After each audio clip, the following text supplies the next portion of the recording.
Соединетите Американски држави и Кина по долгите разговори во Женева викендот постигнаа договор да ги намалат царините од 115 на 10%, започнувајќи од среда и ќе траат последните 90 дена. Администрацијата на Трамп претходно ги зголеми царините на 145% за Кина, а сега драстично ќе се намалат. Американскиот представник на САД за трговија изрази позитивен став и договорот го опиша како доказ за меѓусобно разбирање.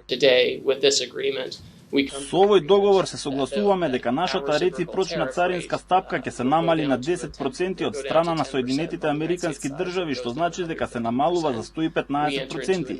Влегуваме во 90-дневен период на пауза за преговорите на кои Кина и САД се многу посветени. Кина од своја страна исто така ги намалуваат за 115 на 10% и ги отстрануваат контрамерките што ги имаат во сила. Белата куќа синоќа соопшти дека администрацијата на Трамп постигнала трговски договор со Кина. Кинескиот вице-премиер Хе Лифенг изјави дека преговорите во Женева биле отворени, длабински и конструктивни. За време на оваа соработка неизбежно ќе има некои разлики меѓу двете страни.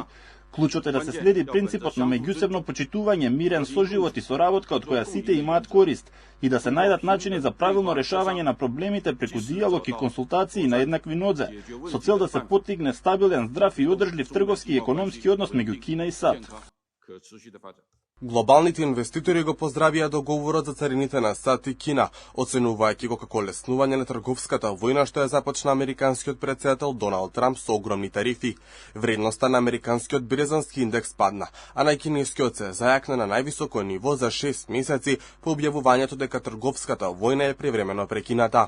И индексите на европските берзи се зголемија. Според некои проценки, до 16 милиони работни места беа во опасност во Кина, додека САД претрпеа зголемена инфлација и недостиг поради високите тарифи за нивниот најголем снабдувач на стоки.